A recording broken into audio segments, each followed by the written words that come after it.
Students, my self Vaibhav HD के classes से आप सभी का स्वागत है हमारे एचडी के क्लासेस में। आपको जैसे कि पता है हमारी क्लास 11 की इकोनॉमिक्स स्टार्ट हो चुकी है सेशन 2025 की। जैसे कि हमने चैप्टर 1 स्टार्ट कर दिया, हमने अभी लास्ट पार्ट में हमने पढ़ा था कि इकोनॉमिक्स क्या होती है। हमने मैक्रो इकोनॉमिक्स माइक्रो इकोनॉमिक्स में डिफरेंस जाना था, स्केर्सिटी के बारे में पढ़ा था, चॉइस पढ़े थे, उसके कॉजेस पढ़े थे। ऐसे फिर हमने उसके बारे में डिफरेंस जाना था माइक्रो मैक्रो इकोनॉमिक्स में। ठीक है, अब जो हमारा नेक्स्ट पार्ट है पार्ट 2, इसमें हमारा चैप्टर खत्म हो जाएगा। चलिए चलते हम अपने चैप्टर की ओर स्टार्ट करते हैं।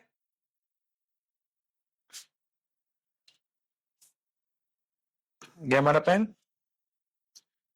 अब जो हमारा नेक्स्ट टॉपिक स्टार्ट होगा वो उस टॉपिक का नाम है पॉजिटिव एंड नॉर्मेटिव इकोनॉमिक्स। अब हमारी इकोनॉमिक्स दो तरीके की होती है, एक तो पॉजिटिव और एक नॉर्मेटिव। अब पॉजिटिव इकोनॉमिक्स क्या होती है और नॉर्मेटिव इकोनॉमिक्स क्या होती है उसको डिटेल में अच्छे से जानते हैं। सबसे पहले बात करते हैं पॉजिटिव इकोनॉमिक्स क्या होती है। ठीक है, पॉजिटिव इकोनॉमिक्स में हम डील करते हैं, मतलब हम पॉजिटिव इकोनॉमिक्स में पढ़ते हैं deals with facts figure related to past present future. अब हम इसमें खाली फैक्ट्स और फिगर के बारे में बात करते हैं, जिसमें नंबर्स होते हैं और फैक्ट होता है कि ये बात सच है, ये किसी आधारित होती है कि किसी की बात ये हो चुकी है या ये सटीक बात है। हम ये पार्ट जो बात हो सकती है पास्ट से रिलेटेड हो सकती है, मतलब हमारा जो पास्ट गुजर चुका है। प्रेजेंट से रिलेटेड हो सकती है, जो मतलब अभी चल रहा है हमारा वर्तमान काल। फ्यूचर ये हमारे किससे भी हो सकती है, भविष्य काल से भी बात हो सकती है, फ्यूचर से भी हो सकती है। ठीक है, behaviour statements can be verified for truth, और इन बातों को हम क्या कर सकते हैं, वेरीफाई कर सकते हैं कि ये बात सच है या नहीं है। जैसे हम एक एग्जांपल लेते हैं कि हमारे देश में अभी एग्जांपल दे रखा है India population is 140 crore, this is can be verified true और फॉल्स। जैसे मैंने कहा मैं हूं, ठीक है, मैंने बोला आज के समय पे हमारे देश की पॉपुलेशन है अभी 140 सीआर। ठीक है, मान लिया हमारे देश की पॉपुलेशन कितनी है 140 सीआर, लेकिन जो मेरे साथ का है वो कह रहा है कि हमारे देश में अभी 142 सीआर पॉपुलेशन है। ठीक है, लेकिन अब इसमें से एक क्या होगी, सही होगी, और एक क्या होगी, गलत होगी। यस और नो। ठीक है, अब इसमें से हम क्या कर सकते हैं, बात ये ट्रू है और ये फॉल्स है। ये बात किस पे थी, फैक्ट्स पे थी और फिगर्स पे थी, और हमने इसमें क्या देखा, प्रेजेंट की बात थी, हम प्रेजेंट की बात कर रहे थे, और हमने इसको क्या भी कर पाए, इसे वेरीफाई भी कर सकते हैं हम। ये सही भी हो सकती है गलत भी हो सकती है। जो पॉजिटिव इकोनॉमिक्स होती है उसमें हम डील करते हैं फैक्ट और फिगर से, जो पास्ट प्रेजेंट और फ्यूचर की हमें बारे में बात कर रहे होते हैं इसमें, और हम इसमें वेरीफाई कर सकते हैं ट्रुथ को कि बात सच है या नहीं है। ठीक है, अब इसके कैरेक्टरिस्टिक्स क्या होते हैं, ये बेस्ड होती है सारे फैक्ट्स पे और डाटा पे। ठीक है, हमने देखा भी फैक्ट्स था और डाटा था इसमें। ऑब्जेक्टिव आर अनबियास्ड, इसमें ऑब्जेक्टिव जो होता है हमारा अनबियास्ड होता है, मतलब इसमें कोई बहस करने वाली बात ही नहीं होती। Statements can be tested and proven और डिस्प्रूव, हम इसमें स्टेटमेंट्स को क्या कर सकते हैं, हम इसको क्या कर पाए थे, टेस्ट कर पाए थे कि गलत है या सही है। ओके, एग्जांपल एक और ले लेते हैं। And increase the price of gasoline will be lead to decrease in demand, और अनएम्प्लॉयमेंट इज करंटली एट 5%। अब जो हमारी अनएम्प्लॉयमेंट है क्या है, 5% है, करंट की बात चल रही है। ये क्या एक फैक्ट और फिगर पे बात कर रहे हैं, इसको हमने क्या बोल दिया, पॉजिटिव इकोनॉमिक्स बोल दिया। समझ आ गया अच्छे से।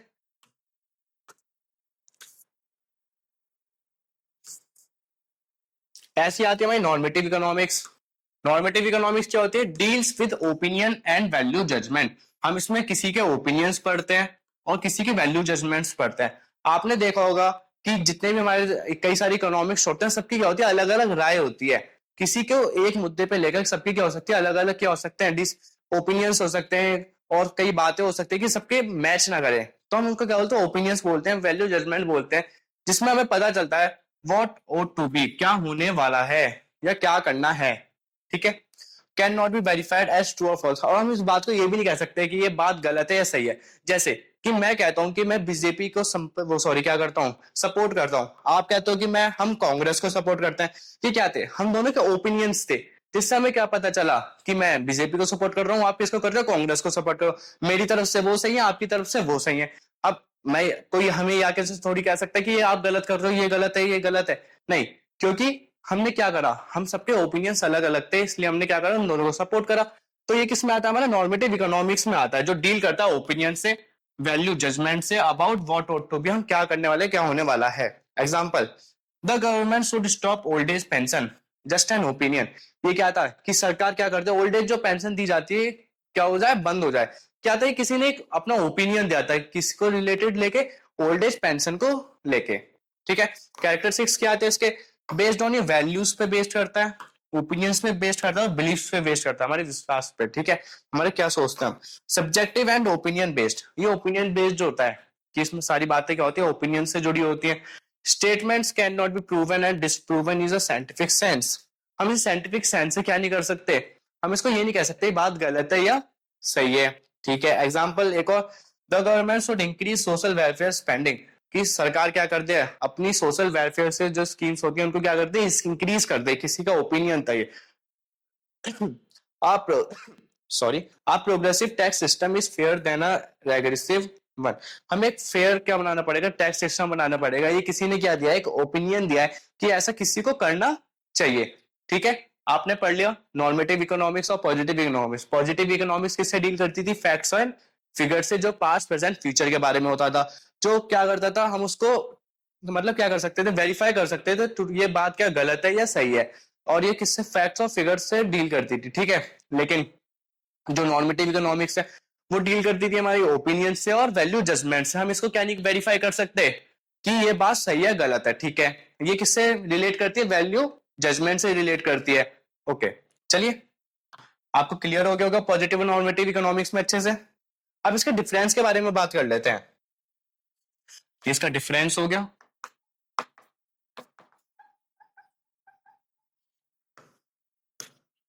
पॉजिटिव इकोनॉमिक्स और नॉर्मेटिव इकोनॉमिक्स में डिफरेंस जान लेते हैं।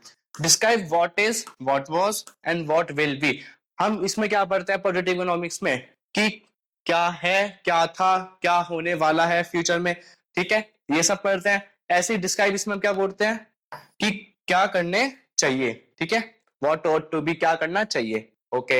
ये बेस्ड होता है फैक्ट्स पे, कैन बी ट्रू और फॉल्स, जो फैक्ट क्या हो सकता है, ट्रू भी हो सकता है, फॉल्स भी हो सकता है। ये किस पे बेस्ड करता है, ओपिनियंस पे, और कैन नॉट बी वेरीफाइड, हम इसको क्या नहीं कर सकते, वेरीफाई नहीं कर सकते, ठीक है। Does involve value judgement, does not involve value judgement, इसमें कोई वैल्यू जजमेंट इन्वॉल्व नहीं होता, इसमें खाली फैक्ट्स और फिगर्स होते हैं। लेकिन इसमें क्या होता है, वैल्यू जजमेंट इन्वॉल्व होता है, हम इसमें क्या कर सकते हैं, जजमेंट कर सकते हैं, वैल्यू जजमेंट, ठीक है।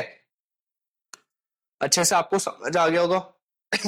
अब नेक्स्ट टॉपिक पढ़ते हैं, व्हाट इज इकोनॉमी। हमारी बुक का नेक्स्ट टॉपिक स्टार्ट हो चुका है, चैप्टर 1 का। हमने अभी तक जहां भी पढ़ा, हमने पढ़ा है कि इकोनॉमिक्स क्या होती है, इकोनॉमिक्स के बारे में पढ़ा, टाइप्स पढ़े उसके। अब बात करते हैं हमारे इकोनॉमी क्या होती है। साफ सीधी सी बात है, अगर इकोनॉमी को अगर आप बोलोगे तो आपकी इकोनॉमी का मतलब होता है कंट्री,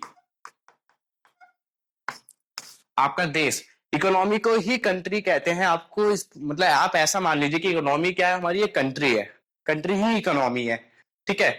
इकोनॉमी क्या होती है, an economy is a system by which people of a particular area earn their living by utilising available resource for productive purpose.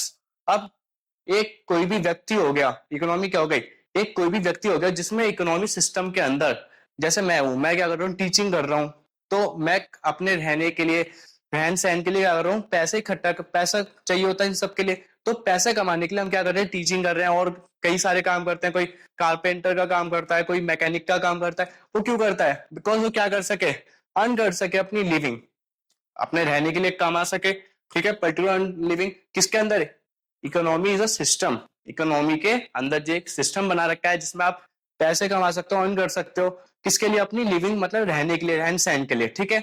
ये हमारा क्या हो गया, इकोनॉमी हो गया। इसमें यूटिलाइज करते हैं हम जो भी हम पे अवेलेबल रिसोर्सेज होते हैं, किसके लिए, प्रोडक्टिव पर्पस के लिए, जिससे कुछ ना कुछ हो सके। प्रोडक्ट प्रोड्यूसर होता है, क्या करता है, प्रोडक्शन करता है, क्यों करता है, बिकॉज वो कुछ कमा सके, अपने रहने से रहन सहन अपना गुजारा कर सके, तो उसके लिए क्या हो गया, ये एक प्रोडक्शन एक्टिविटी होगी, प्रोडक्टिव एक्टिविटी हो गई, जिस वो किस में कर रहा था, इकोनॉमी के अंदर काम कर रहा है, ठीक है।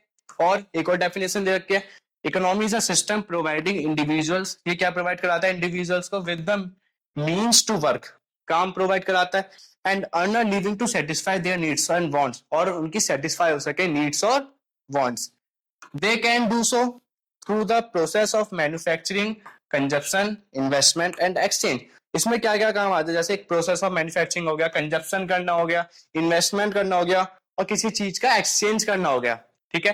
ये मेरे हिसाब से बेस्ट डेफिनेशन ये वाली थी, ठीक है। इसे आप इस्तेमाल कर सकते हैं, कि आप इसे नोट करके रखें। समझ आ गया इकोनॉमी। अब इकोनॉमी के नेचर्स और टाइप के हिसाब से हमारी अलग अलग इकोनॉमीज होते हैं। The nature of economic activity reveals the type of economy. जैसे पहली, एग्रीकल्चर इकोनॉमी, जो एग्रीकल्चर इकोनॉमी होती है किस पे बेस्ड होती है, फार्मिंग पे बेस्ड होती है, ठीक है। ऐसी हमारी एक इंडस्ट्रियल इकोनॉमी होती है, वो किस पे बेस्ड होती है, हमारी इंडस्ट्रियल प्रोडक्शन, जहाँ पे इंडस्ट्रियल प्रोडक्शन होता है नॉर्मली। एक होती है मिक्स्ड इकोनॉमी सर्विस, ठीक है, जिसमें कॉम्बिनेशन होता है, एग्रीकल्चर भी होती है और क्या भी होती है, इंडस्ट्री भी होती है। इन दोनों को जब हम मिक्स कर देते हैं हमारी कौन सी इकोनॉमी बनती है, मिक्स्ड इकोनॉमी एंड सर्विस। समझ आया आपको अच्छे से, ठीक है। नेक्स्ट देखते हैं, एग्रीकल्चर थी, इंडस्ट्रियल थी और हमारी मिक्स्ड इकोनॉमी। अब एक डिफरेंस और बढ़ना, हमारी तीन तरीके की इकोनॉमीज होती हैं। कितनी तरीके की इकोनॉमी होती है, तीन तरीके की इकोनॉमी होती है। कौन सी, कंट्रोल्ड इकोनॉमी, फ्री इकोनॉमी और एक होती है हमारी मिक्स्ड इकोनॉमी, ठीक है। जानते हैं क्या क्या होता है इसमें। जो कंट्रोल्ड इकोनॉमी होती है, बस सॉरी आपको सीधी से मैं एक बात बता देता हूं, वर्ड देखते ही आपको पता चल जाना चाहिए हम कौन सी इकोनॉमी की बात कर रहे हैं, डायरेक्ट याद कर लेते हैं जल्दी। कंट्रोल्ड इकोनॉमी जिसे हम सेंट्रली प्लान्ड इकोनॉमी भी बोलते हैं, दो नाम हो गए। कंट्रोल्ड इकोनॉमी को हम क्या भी बोलते हैं, सेंट्रली प्लान। अब देखो सेंट्रल आ रहा है, हमारी सेंट्रल गवर्नमेंट भी तो होती है, इसलिए आप इसे याद रखिए। इसमें कौन मेजर डिसीजन किसका होता है, गवर्नमेंट का, से मतलब गवर्नमेंट ही ओन करती है ज्यादातर पूरा, ठीक है। समझ आ गया गवर्नमेंट। फ्री इकोनॉमी जिसे हम क्या बोलते हैं, market economy. Free economy market economy से हमें क्या समझ आ रहा है, कोई इंडिविजुअल से तो काम कर रहा होगा, इसमें क्या काम कर रहा है, प्राइवेट सेक्टर, ठीक है। मिक्स्ड इकोनॉमी, अब मिक्स्ड इकोनॉमी है तो गवर्नमेंट भी काम कर रही है, प्राइवेट भी काम कर रही है, तो इसमें गवर्नमेंट भी प्लस प्राइवेट दोनों मिलकर काम करते हैं। कोई भी पूछे सेंट्रली प्लान्ड इकोनॉमी हो गई तो हमारी किस में आ जाएगा, गवर्नमेंट में आ जाएगा। अगर कोई फ्री इकोनॉमी मार्केट इकोनॉमी पूछे तो किस में आ जाएगा, हमारा प्राइवेट सेक्टर। अगर कोई हमारे मिक्स्ड इकोनॉमी के बारे में पूछे तो गवर्नमेंट प्लस हमारा प्राइवेट सेक्टर। समझ आ गया। चलिए अब इनके डिफरेंस को पढ़ते हैं। पहले पहले सबसे पहला हमारा स्टार्ट होता है, पहले डिफरेंस है, economic activity are the control by the government और सेंट्रल अथॉरिटी। सबसे पहले हम बात करते हैं जो इकोनॉमिक एक्टिविटीज इसमें कंट्रोल करी जाती हैं, किसके द्वारा करी जाती हैं, गवर्नमेंट के द्वारा। जो सरकार होती है वो किसको करती है, सारी इकोनॉमिक एक्टिविटीज को देखती है, और जो सेंट्रल अथॉरिटीज होती है वहां की, ठीक है। और फ्री इकोनॉमी और मार्केट इकोनॉमी में क्या होता है, economic activity control by the market forces. अब वहां पे मार्केट फोर्सेस के दौरान क्या होती है, सारी एक्टिविटीज देखी जाती हैं। जैसे ये कर्व है, ठीक है, ये डिमांड हो गया, ये सप्लाई हो गया, जो बीच में एक पॉइंट मिलता है ना, वहां पे प्राइस, ये प्राइस होता है। वहां पे कोई भी अगर कॉमोडिटी होती है उसका प्राइस तय करना होता है उस इकोनॉमी में, तो ऐसे करा जाता है, उसकी डिमांड देखी जाती है और सप्लाई देखी जाती है, उसका कर्व बना के जो भी उसका इंटरसेक्शन पॉइंट आता है वहीं पे उसके क्या कर देते हैं, प्राइस तय कर देते हैं। तो ऐसी इकोनॉमिक एक्टिविटीज वहां पे कंट्रोल करी जाती है मार्केट फोर्सेस के द्वारा, और ऐसी वहां पे प्राइस तय करा जाता है। ओके, मिक्स्ड इकोनॉमी में इकोनॉमिक एक्टिविटीज आर रेगुलेटेड करी जाती है मार्केट के द्वारा, but also control by the government. इसमें ऐसे भी प्राइस तय करा जाता है, बट गवर्नमेंट भी होती है वहां पे, जो सोशल वेलफेयर पीडीएस सिस्टम के थ्रू क्या करते हैं, डिस्ट्रीब्यूशन करते रहते हैं, जिससे सोशल वेलफेयर भी हो सके। Second, motivated by social welfare. अब इसमें क्या करते हैं, सोशल वेलफेयर करते हैं। जो हमारी कंट्रोल्ड इकोनॉमी होती है इसमें सरकार क्या करती है, जो थोड़ा हमारा पुअर सेक्शन होता है तो उसके बारे में ज्यादा सोचा जाता है। लेकिन जो मार्केट इकोनॉमी होती है मोटिवेटेड बाय प्रॉफिट मैक्सिमाइजेशन, उनका बस सीधा एक लक्ष्य होता है कि हमें क्या करना है, प्रॉफिट मैक्सिमाइजेशन करना है कैसे ना कैसे। और इसमें बैलेंस बना के चलते हैं, दोनों का मिक्स ही होगा इसमें, कि आपको सोशल वेलफेयर भी करनी है और प्रॉफिट मैक्सिमाइजेशन भी करनी है। समझ आया। ओके, एग्जाम्पल जैसे हम इसमें ले लें, नॉर्थ कोरिया, क्यूबा, ठीक है, एग्जाम्पल इसमें यूएसए, यूके, हमारी इकोनॉमी फ्री इकोनॉमी में, और हमारे मिक्स्ड इकोनॉमी था एग्जाम्पल इंडिया है, जिसमें हमारा गवर्नमेंट और प्राइवेट सेक्टर दोनों मिलकर काम करता है, ठीक है। अब कुछ डिफरेंस होते हैं वो हमारे नेक्स्ट पेज में वो भी जान लेते हैं। जैसे ओनरशिप कौन करता है, गवर्नमेंट है इसमें, ठीक है, पता है हमें सबको। फ्री इकोनॉमी में प्राइवेट सेक्टर काम करता है। इस वाले में combination of public and private. जल्दी जल्दी कवर कर लेते हैं, तीनों समझ आ गए अच्छे से। डिसीजन मेकिंग कौन होता है इसमें, वही जो सेंट्रली प्लान्ड इकोनॉमी होती है उसमें सेंट्रल अथॉरिटी गवर्नमेंट काम करती है। इसमें इंडिविजुअल्स और जितने भी बिजनेसेस होते हैं फ्री इकोनॉमी में काम करते हैं, जितने भी डिसीजन लिए जाते हैं इसमें दोनों मिलकर लेते हैं, गवर्नमेंट और प्राइवेट सेक्टर दोनों मिलकर मेजर डिसीजंस लेते हैं, ठीक है। प्राइस डिटर्मिनेशन कैसे होता है, कि मतलब प्राइस कैसे तय करे जाते हैं गुड्स और सर्विसेज के। जो हमारी सेंट्रली प्लान्ड इकोनॉमी होती है उसमें गवर्नमेंट कंट्रोल करती है सारे प्राइस, कि कितना प्राइस किसका होगा तय करते हैं सब ये, ठीक है। अब हमने इसमें बात करा था मार्केट फोर्सेस और सप्लाई और डिमांड के थ्रू क्या क्या करा जाता है, प्राइस डिटरमाइन करा जाता है। हमने देखा था कि डिमांड और सप्लाई जितनी भी होगी उसमें जो बीच में हमारा वो आएगा कॉन्ट्रैक्शन पॉइंट, तो उसको ही हम क्या बना देंगे, उस कमोडिटी का प्राइस तय कर देंगे, निर्धारित कर देंगे, ठीक है। और इसमें कॉम्बिनेशन होता है मार्केट फोर्सेस का भी और हमारी गवर्नमेंट इंटरवेंशन भी होती है इसमें, कि जो भी प्राइस होंगे। इसमें जो गवर्नमेंट होती है ना, पीडीएस के थ्रू अपना काम करती है डिस्ट्रीब्यूशन के लिए, पब्लिक डिस्ट्रीब्यूशन सिस्टम। आपने देखा होगा जब हम अनाज लेने जाते हैं, राशन कार्ड बनता है सॉरी, तो उसमें जो थोड़े पुअर लोग होते हैं जो अफोर्ड नहीं कर पाते, उनको सस्ता चावल राशन मिलता है, तो उसकी वजह से क्या होता है, हमारा सोशल वेलफेयर इंक्रीज हो पाती है। और किसके थ्रू हो पाती है, पीडीएस सिस्टम के थ्रू हो पाती है। समझ आया? ये क्या था, डिफरेंस था हमारे किसके बीच में, सेंट्रल प्लांट इकोनॉमी, हमारी free economy plus mixed economy. I hope आपको अच्छे से समझ आ गए होंगे, ठीक है। Thank you so much. आपका ये चैप्टर क्या होता है, चैप्टर 1 यहाँ पे आपका खत्म होता है। अगर आपको हमारी वीडियो अच्छी लगी हो तो हमारी चैनल को सब्सक्राइब करें, ज्यादा से ज्यादा लाइक करें एंड कमेंट करें। अगर आपको कुछ भी वीडियो में समझ नहीं आ रहा हो या कुछ टॉपिक रह गए हो तो आप उसके लिए माफी चाहता हूँ, आप मुझे कमेंट सेक्शन में बता सकते हैं जौन सा टॉपिक रह गया हो, हम उसको क्या कर लेंगे, नेक्स्ट वीडियो में कवर कर लेंगे। जल्दी हम अपना सेकंड चैप्टर की तरफ चलेंगे, पूरा करेंगे। मिलते हैं हम अपनी नेक्स्ट वीडियो में, तब तक के लिए bye bye and ta-ta, see you.